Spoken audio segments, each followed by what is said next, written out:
Just 100 feet above the sea, this plane is rapidly descending through dark clouds.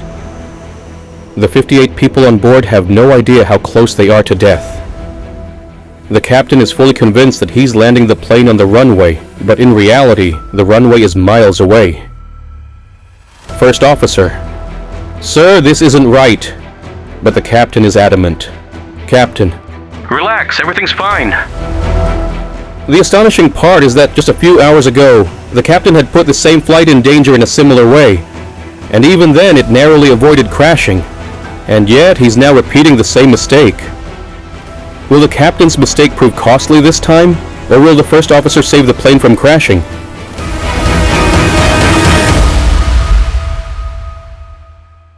Stay tuned to find out.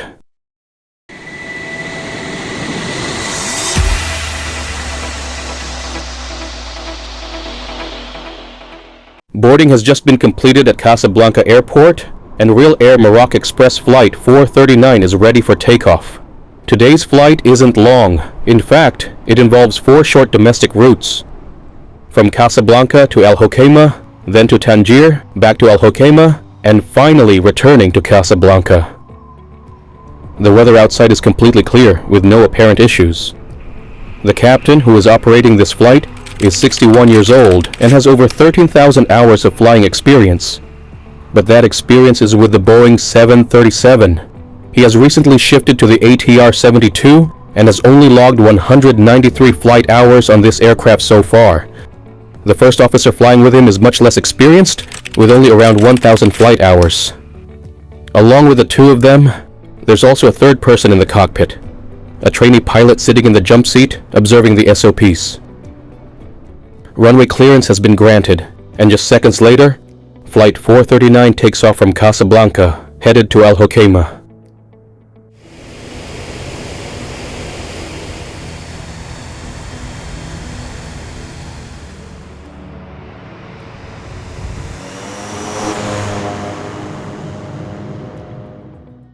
Everything seems normal at the moment, but suddenly, a warning light flashes on the cockpit screen.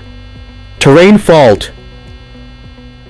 The first officer becomes alert and looks toward the screen, but the captain's face shows no concern. This alarm is linked to the plane's Enhanced Ground Proximity Warning System, GPWS, a system designed to alert the crew of any potential dangers ahead. However, since the plane is currently cruising at a high altitude, with no mountains or obstacles nearby, the warning might be a false alarm. The captain smiles slightly and says, The GPS signal might have weakened. The system isn't really reliable anyway. The first officer keeps an eye on the screen. A few seconds later, the warning light turns off on its own. The GPS signal is restored, and the system is back to normal. The co-pilot nods but says nothing. Deep down, he's uneasy, wondering why the captain is taking a warning signal so lightly. Al Hoceima is now just minutes away, but the weather looks worse than expected. The sky is covered in thick clouds, and visibility is extremely low. Air traffic control gives an update. Cloud ceiling is 800 feet overcast light fog. This means the runway will only become visible 800 feet above the ground. And if the clouds are lower, the pilots will have no visual reference at all. The captain is going for an R-now-V approach to Al Hoceima, a method where the plane aligns itself with the runway using GPS. The current R-now-V approach has a minimum descent altitude, MDA, of 1,030 feet. This means if the runway isn't visible by the time the plane descends to 1,030 feet, the pilot must initiate a missed approach and try to land again later. But the captain has something else in mind. The plane is slowly descending, and now, 1,030 feet, the MDA.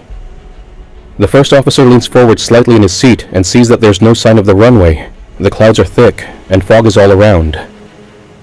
At this moment, the captain should have immediately initiated a missed approach, but he doesn't. Instead, he continues to descend the plane even further. The first officer's breathing quickens slightly, but he says nothing. The plane keeps descending. The first officer hesitantly says, Sir, we should go for a missed approach. But the captain remains silent. And then suddenly, a loud alarm blares in the cockpit. Terrain, pull up. The first officer now panics completely. Sir, we need to go around immediately. The captain finally reacts. He suddenly pulls the plane's nose up and increases thrust.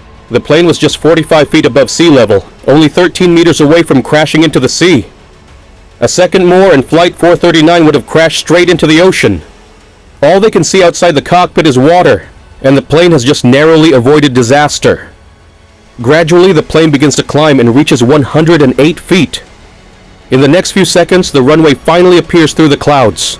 The captain quickly turns the aircraft toward the runway, and moments later, the plane lands safely.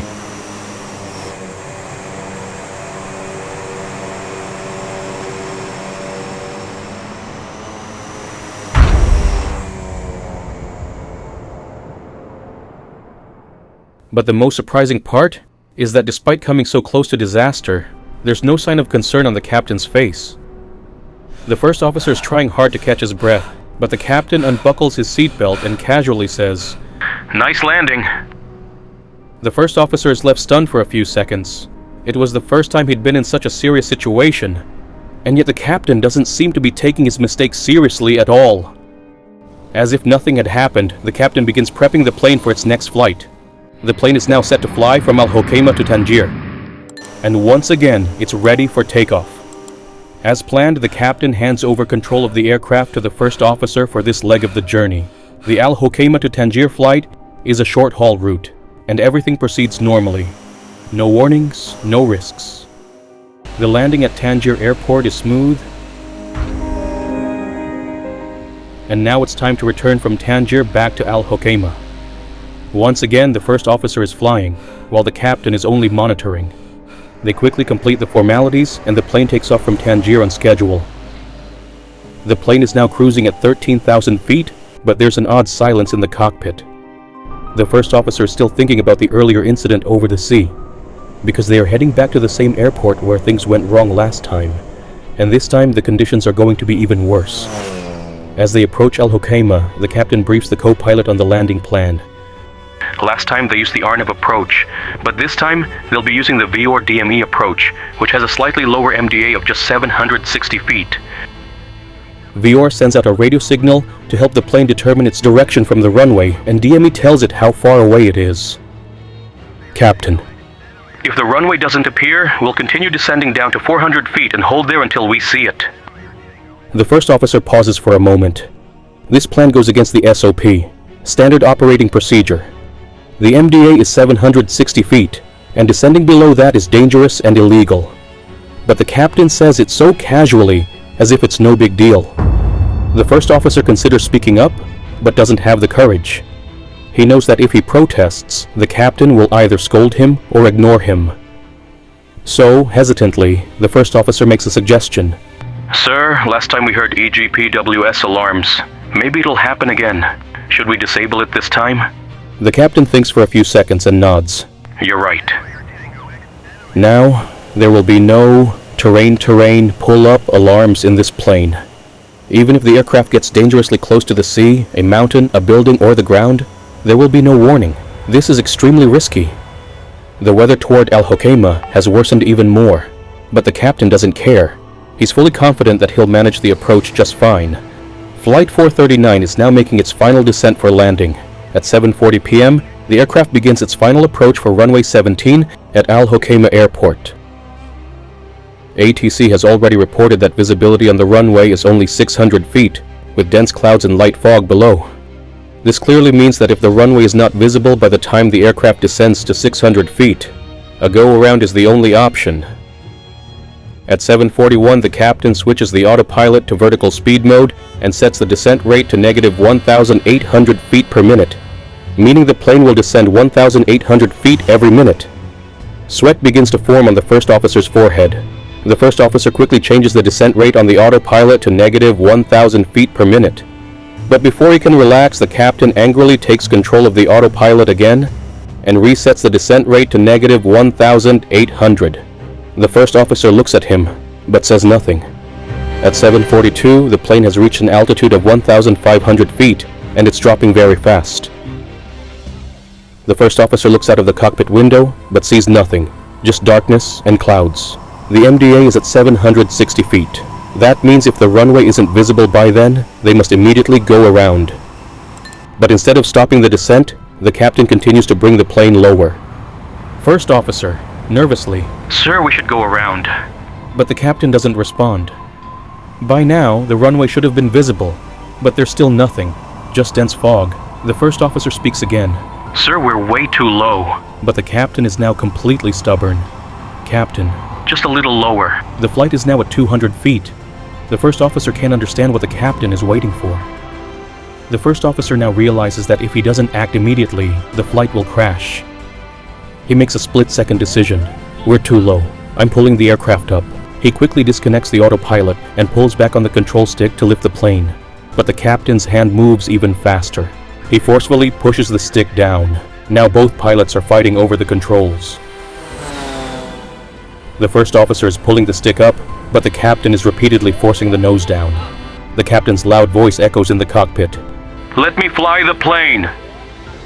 And before the first officer can react, the aircraft's belly slams into the sea. The plane experiences a sudden jolt with a force of 3.2 G. That means passengers and crew felt a force 3.2 times their body weight. The impact was so intense that the plane bounced back into the air. Water sprays from the engines, and fragments of the fuel tank start breaking off. And yet the captain, unbelievably, is still trying to push the nose down. The first officer screams in panic, Stop! We will crash again! But the captain doesn't stop. Before anyone can think, the stick is pushed down again, and the plane hits the sea for a second time. This time the impact is even stronger, 3.9 G. Now the entire lower section of the aircraft is submerged in water. The engines are damaged, the landing gear is broken. Even if the plane somehow survives, it will never fly again. But immediately after this second impact, the first officer gathers all his strength and pulls the stick up with full force. He pulls so hard that the plane finally starts lifting off the water again. It was nothing short of a miracle. Gradually, the aircraft gains altitude, reaching 200 feet above sea level. The cockpit falls silent. The captain's hands are now off the controls. But the danger isn't over yet. Both engines have touched water, the landing gear is completely destroyed, and the aircraft's belly is severely damaged. Now the question isn't whether the flight can land safely. It's whether it can even make it to the ground at all. The plane is struggling to stay in the air. The first officer is terrified, but he somehow manages to stay focused. The look on the captain's face shows that even he is shaken. They must now find the nearest airport, because it's impossible to attempt another final approach at Hoceima. So, the pilots decide to divert to the nearest airport, Nador. They contact ATC.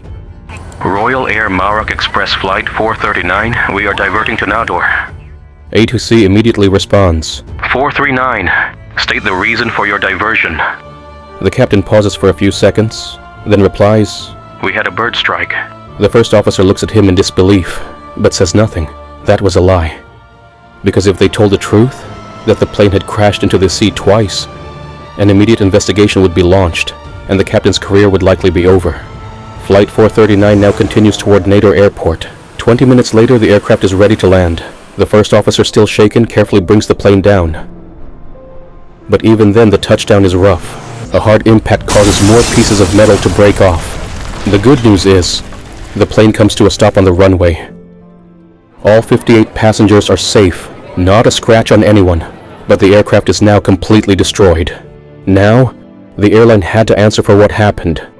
At that moment, the ground crew at Nador gathers around the plane, and they're shocked by what they see. One look at the aircraft and they know this wasn't a bird strike. The airline immediately sends a report to the aviation authority, and by the next day, the investigation begins. The cockpit voice recorder, CVR, is recovered first, and what it reveals is shocking. Keep going, keep going. This is not normal. Terrain, terrain, pull up. Oh yeah, this is fine. When aviation officials listened to the recordings, they couldn't believe it. The captain forced the plane down, ignored the GPWS warnings, and overrode the first officer's protests. But the most shocking revelation? The GPWS was deliberately turned off. The final report on Royal Air Maroc Express Flight 439 was a major wake-up call for the aviation industry. The captain's recklessness and disregard for rules had endangered 58 lives. 2 near crashes in the same flight, caused purely by the pilot's stubbornness and poor judgment, made this one of the most unbelievable incidents in aviation history. After the incident, the airline launched a new safety training program to ensure that such carelessness never happens again. Flight 439 may have survived, but the real question remains: should we really be flying with such pilots? The names of the captain and first officer who operated this flight have never been publicly disclosed. It's still unclear what happened to them after the incident. Were they allowed to fly again, or were they banned permanently? To this day, it remains a mystery. And that's all for today's video. Thanks so much for watching till the end.